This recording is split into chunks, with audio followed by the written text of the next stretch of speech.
ये कुंजबाला है। कुंजबाला। ये इनकी भाभी मीनाबेन है और ये काजल।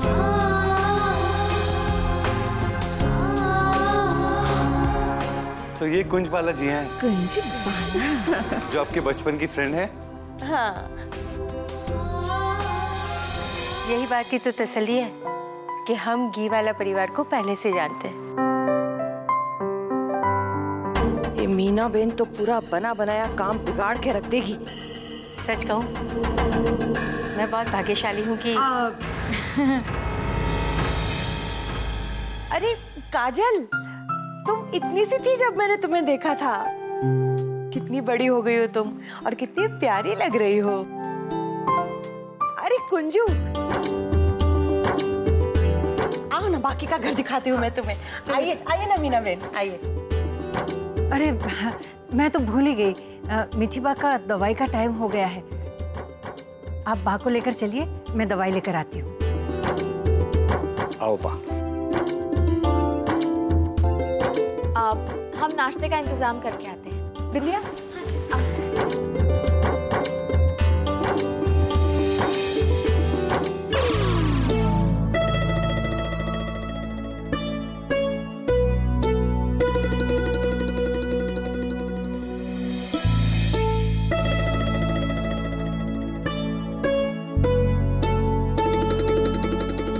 वो मेरा नाम काजल है। वो मैंने इसी साल ग्रेजुएशन कंप्लीट किया है।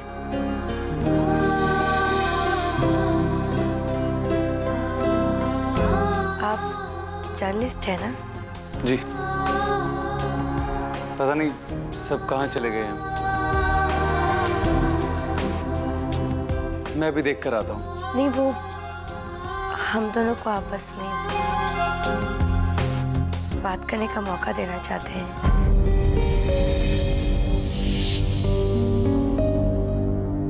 वो चाहते हैं कि हम दोनों एक दूसरे को जान लें।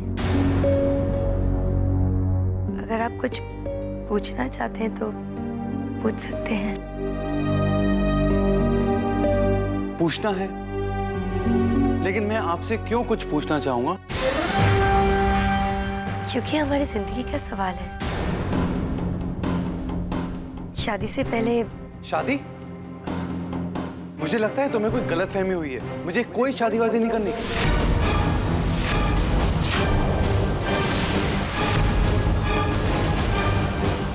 मुझे कोई शादी वादी नहीं करनी। लेकिन हम लोगों को तो इसलिए यहाँ बुलाया गया था। देखिए, मैं आपसे पहले भी बोल चुका हूँ कि मैं ये शादी नहीं करना चाहता हूँ। माँ, माँ,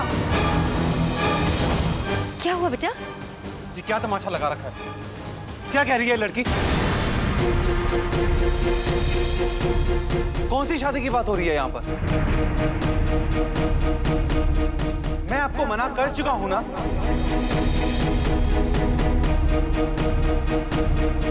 आपने इन सबको यहाँ पर बुला लिया है और मुझसे बात करने की जरूरत तक नहीं समझी आपने। जब मैं आपको कह चुका हूं कि मैं शादी नहीं करना चाहता हूं, तो उसका मतलब है कि शादी नहीं करना चाहता हूं। मंजीत की जगह मेरी जिंदगी में कोई लड़की नहीं ले सकती। कोई लड़की नहीं ले सकती। कोई लड़की नहीं ले सकती।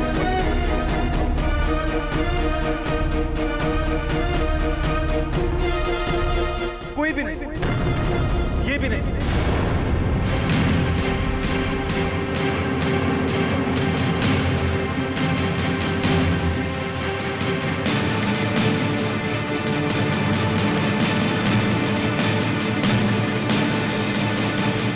देखिए, आप लोग महेश की बातों का बुरा मत मानिएगा। वो क्या है ना, मंजीत को गुजरे अभी ज्यादा वक्त नहीं हुआ है, इसलिए वो उसकी यादों को भुला नहीं पा रहा है। वक्त के साथ सब कुछ ठीक हो जाएगा।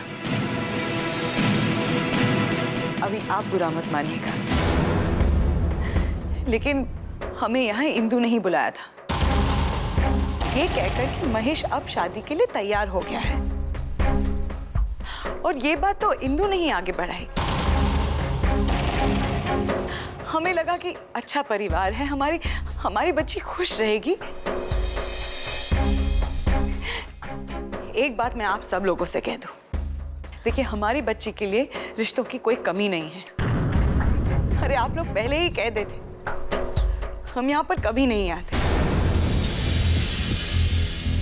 वाह इंदु वाह, तुम हमें इतने प्यार से अपने घर बुलाते हो ताकि तुम प्यार से हमारी बेइज्जती करो।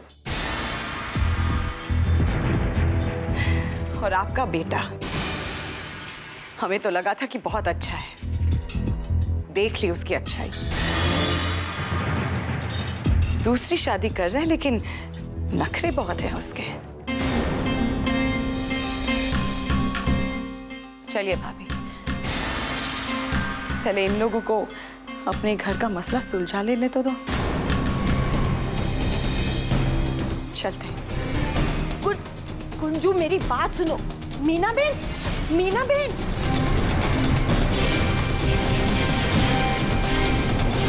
इस लड़के ने तो मेरी इज्जत मिट्टी में मिला के रखी। इतनी मुश्किल से कुंजबाला की भतीजी का रिश्ता लेकर आए थे इस लड़के के लिए, पर अब आप ही मुझे बताइए, कौन शादी करेगा इस बदमिजाज लड़के के साथ में? सब कुछ ठीक चल रहा था, पर तो मैं मानता हूँ तुमने जो भी किया वो महेश के भले के लिए किया, लेकिन ये बात हम सब भी जानते थे ना कि महेश इस शादी से मना भी कर सकता है।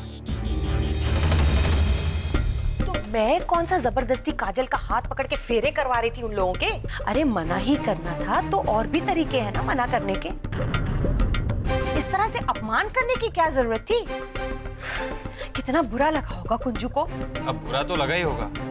तुम एक काम करो, फोन करके कुंजबाला से माफी मांग लो। तो उसके लिए मुझे आपकी सलाह की जरूरत नहीं है। जब इतना बड़ा कांड हो रहा था तब तो आप कुछ भी नहीं बोले अपने मुंह से।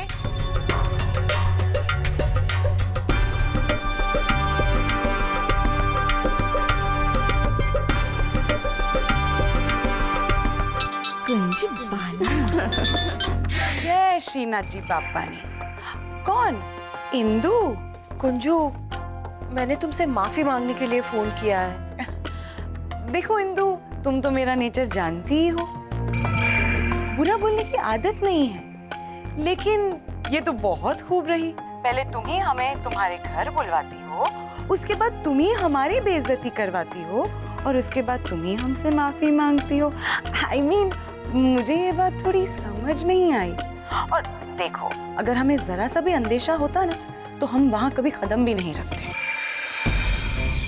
बहुत बुरा लगा, महेश ने हमारी इतनी बेइज्जती की। अरे हमें छोड़ दो, हम तो सह लेंगे, लेकिन हमारे बच्चे, अरे उस बेचारी का तो दिल ही टूट गया ना इंदु। हाँ, तुझे पता है कब से रूम में रोए जा रही है वो। हाँ मैं जानती हूँ कुंजू, मेरी वजह से तुम लोगों को बहुत परेशानी हुई, इसीलिए तो मैं तुमसे माफी मांग रही हूँ। कुंजू प्लीज माफ कर दो मुझे। अब माफी क्यों मांग रही हो? छोड़ दो ना। देखो एक बात कह देती हूँ, हाँ, कि क्योंकि तुम उस घर की सबसे बड़ी बहुरानी हो ना, इसलिए हमने सोचा कि हमारी बच्ची का रिश्ता वहां हो। वैसे तुम तो मेरा नेचर जानती ही हो, बुरा बोलने की आदत नहीं है, लेकिन हमारी काजल के लिए रिश्तों की कोई कमी नहीं है। हाँ, मैं बहुत शर्मिंदा हूँ कुंजू। अरे अरे अरे, ऐसे मत बोलो, अभी तुम तो मुझे शर्मिंदा कर रही हो। छोड़ दो ना, अब श्रीनाथ जी बाबा जैसे चाहें। वैसे जय श्रीनाथ जी बापा की। इस लड़के ने तो हमारी नाक कटवा दी।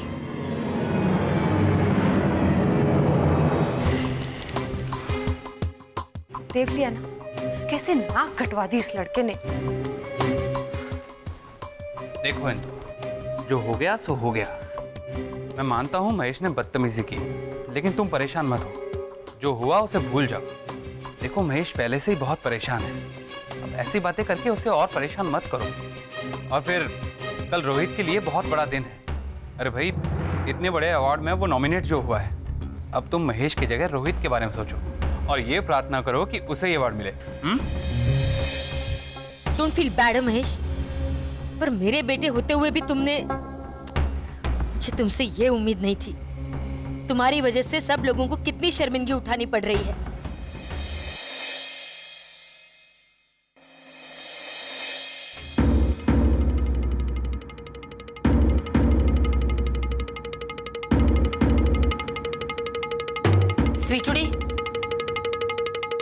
माँ, मुझे आपसे कोई बात नहीं करनी है। आपने मेरे साथ धोखा किया है, विश्वासघात किया है, और अपने बेटे के साथ ही नहीं, अपनी बहू के साथ भी। डोंट फील बैड, लेकिन मैंने कोई धोखा नहीं किया है तुम्हारे साथ। बेटा, मैंने तो वही किया है जो दुनिया की कोई भी माँ करती। दुनिया की कौन सी माँ अपने बेटे को दुखी देखना चाहती है? देख बेटा, मैं मानती हूँ कि मंजीत बहुत अच्छी लड़की थी, उसके जैसी दूसरी लड़की नहीं हो सकती, लेकिन फिर ये भी तो सच्चाई है ना कि मंजीत अब हमसे बहुत दूर जा चुकी है। मंजीत की यादों के सहारे तुम जिंदगी जी सकते हो, मैं नहीं। मुझे बहू चाहिए, जीती जागती बहू। हाँ,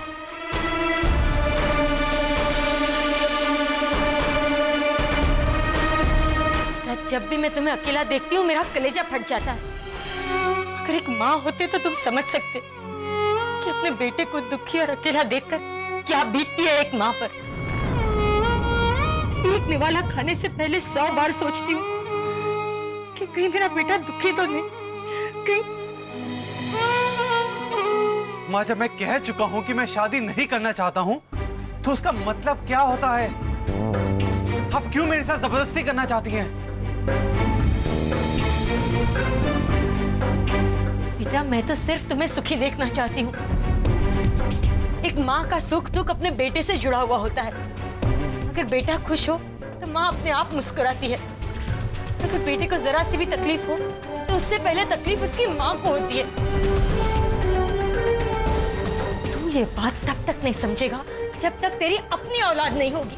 अगर आपको मेरी खुशी की जरा सी भी परवाह है तो मैं आपसे हाथ जोड़कर विनती करता हूँ, मेरी शादी की बात दोबारा मत करना, और इस तरह सबके सामने मेरा तमाशा मत बनाना, प्लीज। पर तो ऐसे इल्जाम लगा रहे हो जैसे मैंने तेरी शादी करवा दी हो।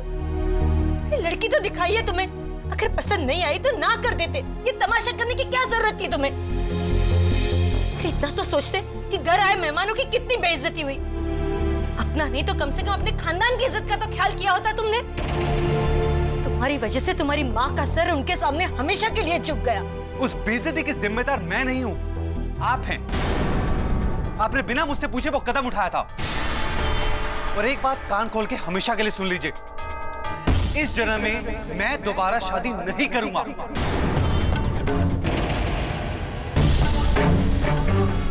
इस जन्म में मैं दोबारा शादी नहीं करूंगा। मैं भी माँ हूं तेरी। अगर तुझे शादी के लिए हाँ नहीं करवाया तो मेरा नाम भी कोकिला नहीं। आज तक हमेशा माँ अपने बच्चों की जिद के आगे झुकती आई है, लेकिन अब नहीं। अब बेटे की जिद को माँ की जिद के आगे हारना ही होगा। कहाँ? तूने भी मुझसे बात छुपाई। यहाँ जो कुछ भी हो रहा है सिर्फ तेरे भले के लिए हो रहा है। समीर, महेश, अरे चलो, रोहित का अवार्ड फंक्शन टीवी पर शुरू हो ही रहा होगा। बैठे बैठे जल्दी अवार्ड नाइट चालू हो जाएगी। अरे इंदु भाभी बैठे ना, कितनी देर लगाती है। बैठ जाइए, बैठे बैठे। 1 2 3। बच्चे क्यों नहीं दिखाई दे रहे? अरे जानकी, समीर। आपको क्या लगता है रोहित जी, इस अवार्ड के विनर आप होंगे या? देखिए, अवार्ड के लिए नॉमिनेट होना ही अपने आप में एक अवार्ड है, इसलिए मुझे कोई फर्क नहीं पड़ता कि ये अवार्ड मुझे मिल रहा है या किसी और को। She is your wife. आपको क्या लगता है ये अवार्ड आपके पति को ही मिलेगा? डेफिनेटली।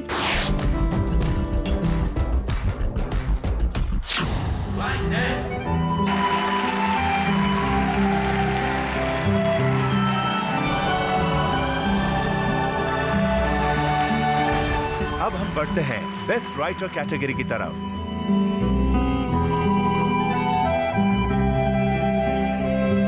लेडीज एंड जेंटलमैन, इस अवार्ड के नॉमिनेशंस हैं रेखा व्यास, मालव राजड़ा और Rohit Ghiwala.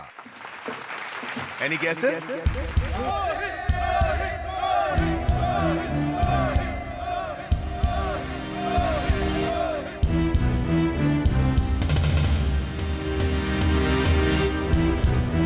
That's right. It's Rohit Ghewala.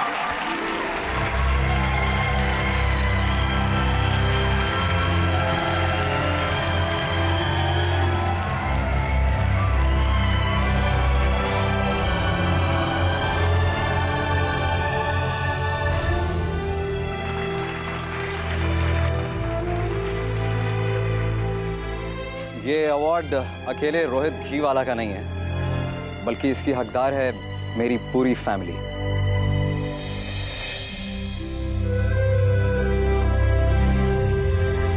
And specially my wife Bindiya.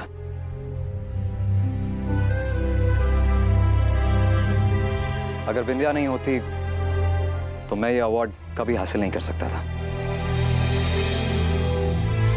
Thank you बिंदिया।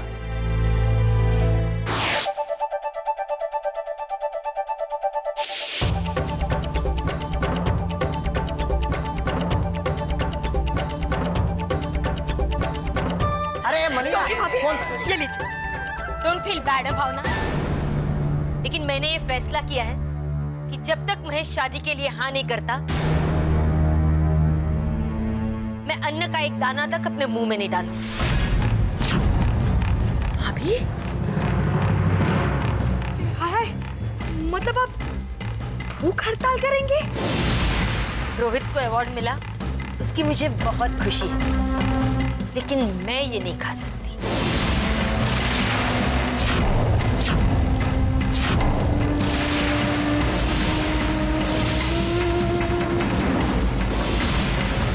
नहीं होती, खाना पीना छोड़ देने से किसी भी समस्या का हल तो नहीं निकलने वाला। अगर बच्चों ने इस तरह की हरकत की होती तो समझ में भी आता, लेकिन तुम तो बड़ी हो ना कोकिला बहू, तुम्हें ऐसा करना शोभा नहीं देता। कोकी चाची प्लीज कम से कम जूस तो पी लीजिए ना। डोंट फील बैड है जानकी, लेकिन भूख हड़ताल में ये भी नहीं पीते। और तुम तो जानती हो कि कोकिला एक बार ठान लेती है तो कभी उससे पीछे नहीं हटती। मैं अब कुछ भी खाऊंगी पीऊंगी तभी जब महेश शादी के लिए हाँ कर देगा। जाओ जाकर कह दो उसे कि अगर मुझे कुछ भी हुआ तो उसका जिम्मेदार वो होगा। मैं भी देखती हूँ वो शादी के लिए हाँ करता है या अपनी माँ को मरता हुआ देखना चाहता है।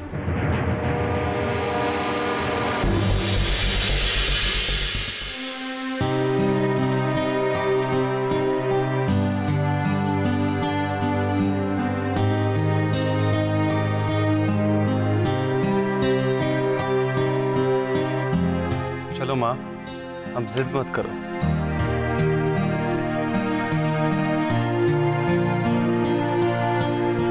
खाना खा लो।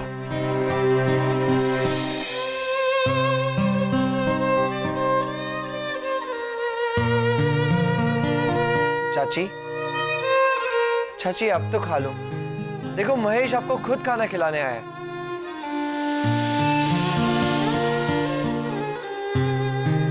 खा लूंगी बेटा, जरूर खा लूंगी। बस तू एक बार शादी के लिए हाँ कह दे। अगर तुम्हें ये लड़की पसंद नहीं तो कोई बात नहीं, जो लड़की तुम्हें पसंद हो उसके साथ तुम्हारी शादी कर देंगे। कहाँ? ये मुमकिन नहीं है।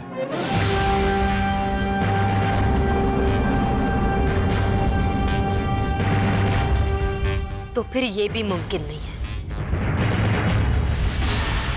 ये क्या बचपना है माँ? बचपना ही सी, लेकिन जब तक तू शादी के लिए हाँ नहीं कहेगा, मैं अन्न का एक भी दाना अपने मुंह में नहीं डालूंगी। माँ? तुझे क्या फर्क पड़ता है? तेरी माँ चाहे जिए या मरे, तू अड़ा रहे अपनी जिद पर। ठीक है, अगर जिद की बात है तो मैं आपका बेटा हूँ। मैं भी आपकी कसम खा के कहता हूँ कि जब तक आप खाना नहीं खाएंगी मैं भी नहीं, मैं भी नहीं, मैं भी नहीं।